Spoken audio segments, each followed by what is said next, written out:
Happy 420, everybody. I appreciate y'all for clicking on this video and joining me on this beautiful holiday. Today, we're going to be covering some of the best stoner movies of all time. And not only are we covering those movies, but more importantly, since this is a music channel, we're going to be counting down the top 5 soundtracks from the greatest stoner movies of all time. Now, you might be asking yourself, what makes a stoner movie and what movies am I going to see on this list? This is how I define a stoner flick. A stoner movie has to have weed as the central plot point or motivation for the characters.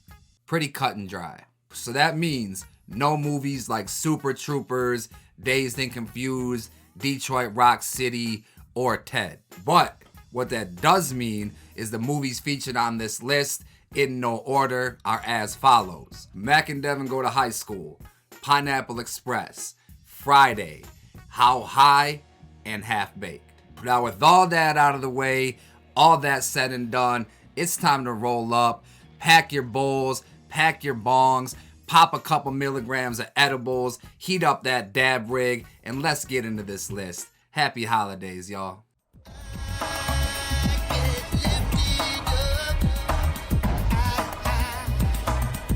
Apple Zabble. You my only friend. Now, if I was making a list strictly off of the best movie overall, this right here would probably be number 1. If I was making a list just off of names for smoking apparatuses, this shit might be number 1. Break out Billy Bone Thought. Yeah. Use Wesley Pipes. Yeah. But if we're judging strictly off of soundtrack and soundtrack only, this shit is garbage. And that really surprises me too, because if you know Dave Chappelle at all, you know that he's friends with half of the hip-hop community. And this movie featured Snoop Dogg, Willie Nelson, and Jerry Garcia, but none of them are to be found on the soundtrack at all. A lot of the music that is featured throughout the movie is just generic pseudo reggae and just generic music in general. You know, I remember when I first started smoking, this movie was like my go-to, so it really takes me back and really has a nostalgic place in my heart, but I do not remember the soundtrack lacking this much. The best songs, in my opinion, are I'm in Love with Mary Jane by Coolio and I Get Lifted by UB40. Oh, and this little bop right here. I want to talk to Samson. Climbing to the moon like that bitch Alice Cram. Cause it's hard being black and gifted. Sometimes I just want to go Down to Electric Avenue. Hey, Electric Avenue, yeah. Boom, boom, boom, boom, boom, boom, boom, boom, boom.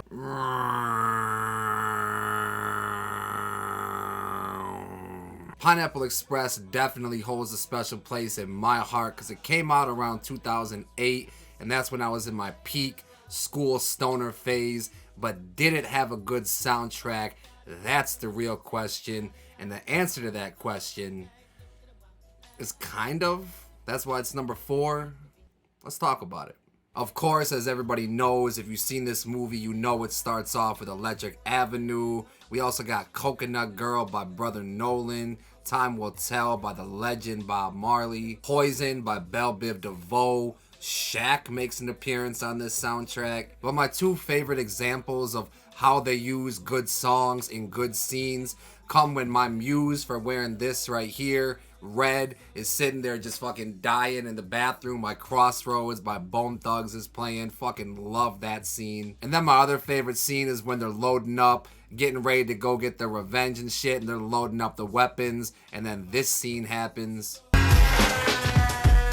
Ted Jones messed with the wrong melon farmers.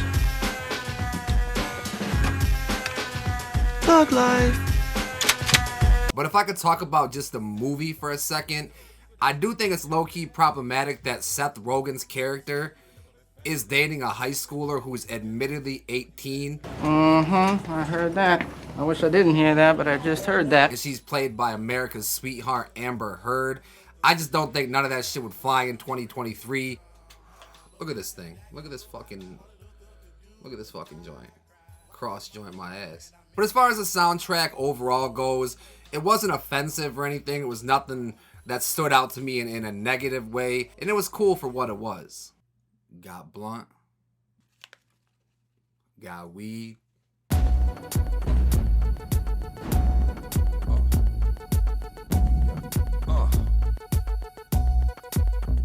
Hits from the Bong opens this movie, and I think it is the perfect opening track for this movie, considering Cypress Hill is in this movie a few times, and Cypress Hill was like the go-to stoner music around the time this movie got released. We got Bombs Over Baghdad by Outkast, Up in Here by DMX, What's Your Fantasy by Ludacris.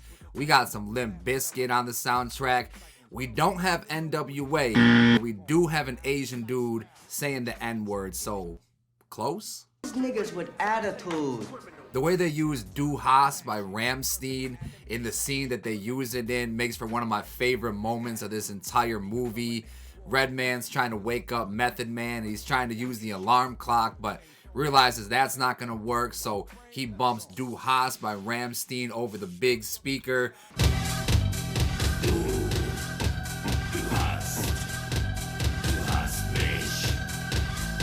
Puts it right next to Meth, and that shit don't work either. So last ditch effort, he's got a blunt, decides to light that shit, blow the smoke in Meth's face, and ding ding ding, that shit works. You know what I'm saying? Love that scene. And let me know in the comments down below if you've ever tried that little trick with your friends. Also, the way they use Click Click Boom by Saliva during the big old brawl. I'm gonna do the knocking out. Come on with it.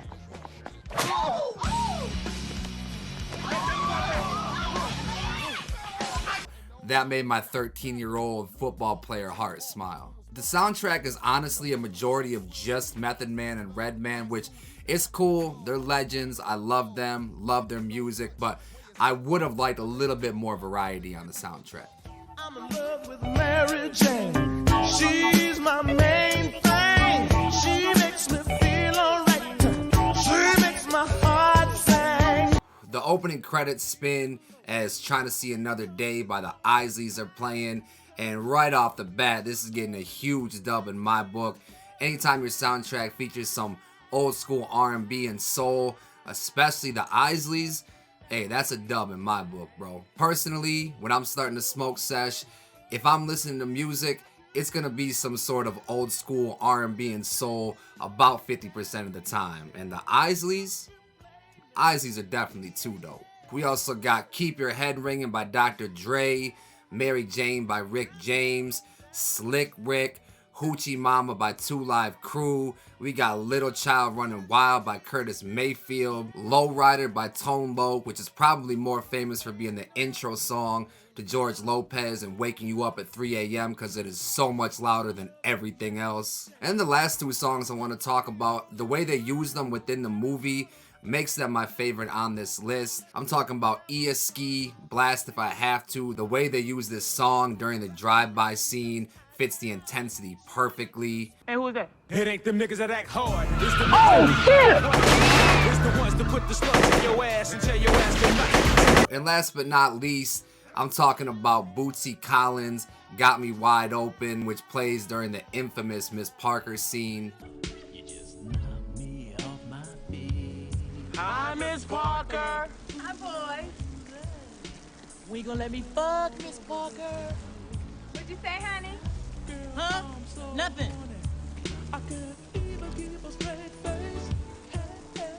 This album honestly has a little bit of everything, and a little bit of everything I enjoy anyway. Like I said earlier, old school R&B and some soul, always a win in my book, but it also has some classic hip-hop, more traditional rap on here as well, and that's why, in my opinion, this is the #2 stoner movie soundtrack of all time. High School. It was the best of times.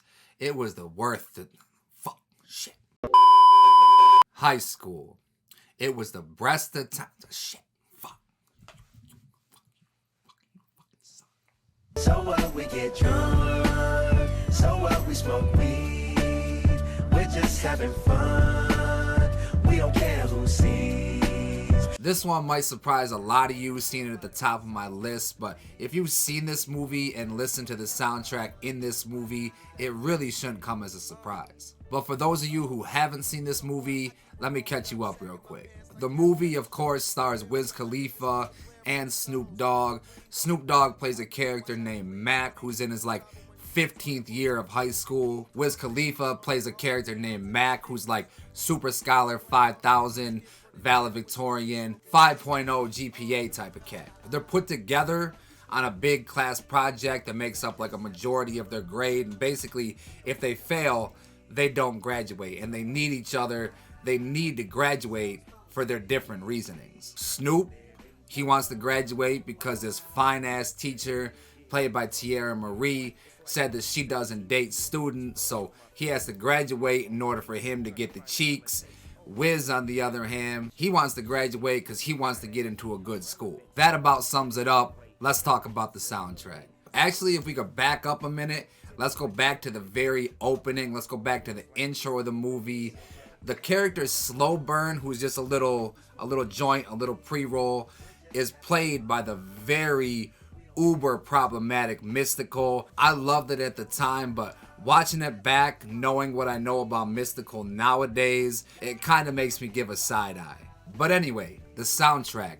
We open the movie with Snoop Dogg, or Mac in this case, riding on a big chopper style bike to one of the many songs by him and Wiz on this soundtrack. And I'll admit, a majority of this soundtrack, 95% of this soundtrack, is just Wiz and Snoop. And I know that I was critical of How High for being a majority of just Redman and Method Man, but in this case, I think they get away with it because the music fits so well within the movie. It almost seems like they made the soundtrack first and then retroactively made a movie around the music. And one of my absolute favorite things in this movie is how it kind of breaks out into little musicals or little musical performances of the songs. You know what I mean? I think that's dope as hell. And it could have very easily ventured into corny territory, but I think they walked that line perfectly. As far as musical cameos go,